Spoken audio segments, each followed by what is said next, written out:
Par Larry Hodgson 11 janvier 2018. Contrôler les mouches du terreau. Cyarides. Les cyarides sont petites, mais combien dérangeantes. Source, médias.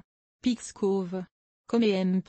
Mosierou. Comme vous êtes assis tranquillement dans votre salon et, subitement, une petite mouche noire, vraiment minuscule, passe devant votre visage en zigzagant. Vous la chassez avec une main. Attirée par le CO2 que vous dégagez, elle revient. Vous finissez par la voir.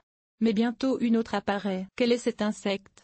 Et d'où vient-il? Certains la prennent pour une mouche des fruits Drosophila spp. Mais ce ne sont pas les fruits qui l'intéressent. Elle semble plutôt venir de vos plantes d'intérieur. Il s'agit sans doute d'une mouche du terreau ou cyaride, un diptère de la famille des Cyarroidae. On estime qu'il en existe plus de 20 000 espèces travers le monde, mais la plupart des espèces qui fréquentent les plantes d'intérieur se trouvent dans les genres Scatella, Bradisia, Orphelia et Ciara. Certaines d'entre elles peuvent facilement élire domicile dans nos demeures. Une description: la cyaride est si petite qu'il faudrait une loupe pour en voir les détails. Source, Luis Miguel Bugalo Sanchez, Wikimedia Commons. L'adulte est une très petite mouche, mesurant rarement plus de 4 mm de longueur, de couleur noire et aux ailes transparentes ou grisâtres. Elle se tient notamment près des tas de bois de chauffage et des plantes d'intérieur, mais vagabonde aussi partout dans la maison, et, tel que mentionné, semble particulièrement intéressée par la laine des humains. Larve de cyaride.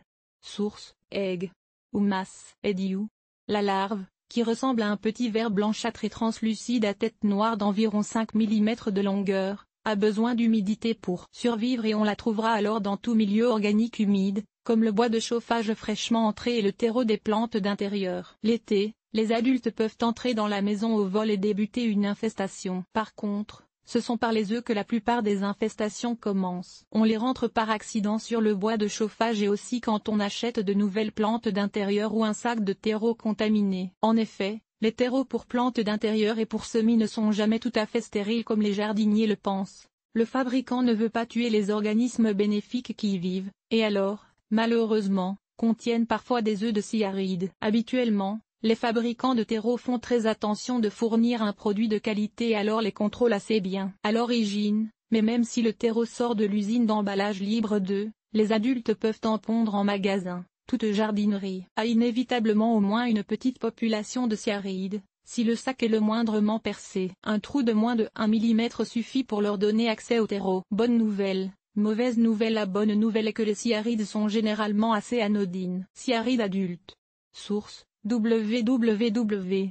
707 Pest Solution. Comme à part d'embêter les humains par leur simple présence, qui veut voir tante Mathilde dérangée par une nuée de moucherons quand elle vous rend visite? Les mouches adultes ne causent pas de dégâts. Elles ne mordent ni ne piquent les plantes, les humains ou les animaux. Dans la nature, elles agissent même parfois comme pollinisatrices. Même les larves sont généralement peu dommageables. Elles consomment d'abord et avant tout les matières végétales en décomposition dans le sol ainsi que de petits champignons, notamment ceux présents dans les sols toujours saturés en eau. Et là, elles peuvent être encore plus utiles que nuisibles, car en digérant ces produits, elles produisent des déjections riches en minéraux dont les plantes peuvent se nourrir. Parfois les larves de Cyaridae s'attaquent aux radicelles des plantes. Source, Clipper Library et Hemp, Mosierou. Comme par contre, parfois, surtout quand il n'y a rien d'autre à manger, les larves de certaines espèces, mais pas toutes, s'attaquent aux radicelles, petites racines, des plantes, en commençant par celles qui sont en train de pourrir suite à un arrosage excessif. Sur une plante en santé, cela est rarement très nuisible. Même que l'attaque qu'elles font à ces petites racines a souvent comme conséquence de stimuler la plante à produire un système racinaire plus dense et plus efficace. Leur effet sur les semis,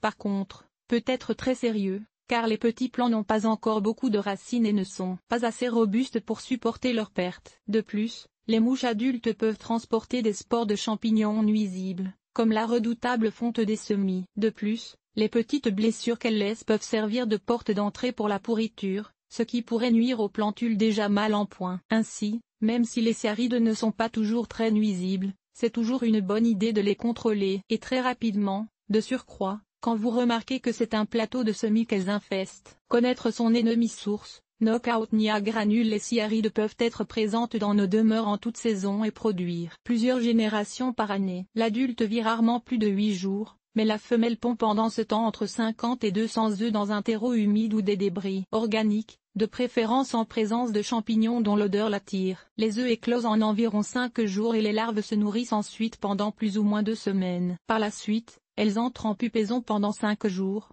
puis les adultes émergent et le cycle recommence. Il y a une génération aux 30 jours environ, moins par temps chaud et humide. Comment les contrôler?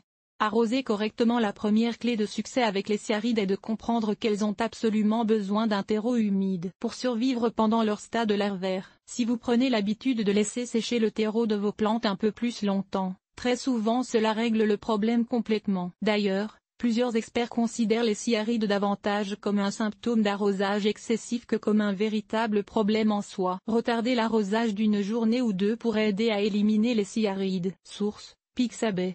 Comme apprenez à appliquer la règle d'or de l'arrosage, arrosez abondamment, assez pour humidifier toute la motte de racines, puis attendez que le terreau soit sec avant d'arroser de nouveau. Beaucoup de jardiniers découvrent qu'ils n'ont pas besoin de pluie pour bien contrôler les cyarides. Ne vous découragez pas si cela ne semble pas fonctionner au début, toutefois, il faut compter au moins un mois avant de dire que le traitement aura atteint tous les stades de l'insecte. Une barrière en surface en couvrant le terreau d'une couche de sable ou de petites pierres, ici, avec du Natnix fait de verre recyclé. Vous pouvez tuer l'infestation de cyarides dans l'œuf. Source: Grovestone Natnix. Une autre possibilité est de rendre le terreau en surface impropre à leur développement. Les larves vivent près de la surface du terreau, à 3 cm ou moins de profondeur, car elles doivent monter régulièrement à la surface pour respirer et ont besoin d'un terreau organique constamment humide. Si vous couvrez le terreau d'une couche de 1 cm de sable ou de petits cailloux, il existe même des produits commerciaux développés spécialement à cet effet, comme le Natnix, les larves ne pourront plus y vivre.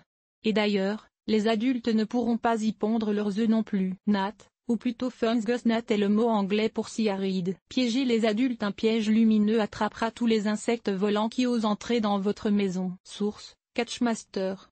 Comme pour contrôler les adultes, des pièges collants jaunes ou, mieux encore, un piège lumineux peuvent se montrer très efficaces. Traitement insecticides. Il est aussi possible d'arroser le sol avec un insecticide, de préférence, j'espère, un ayant peu d'effet nuisible sur l'environnement, comme un savon insecticide ou de l'huile de Nîmes. On peut aussi rendre le terreau moins attirant aux larves en y mélangeant de la terre de diatomée ou de la cannelle en poudre. Des prédateurs à la rescousse. Sac de Betty. Source: Amazon.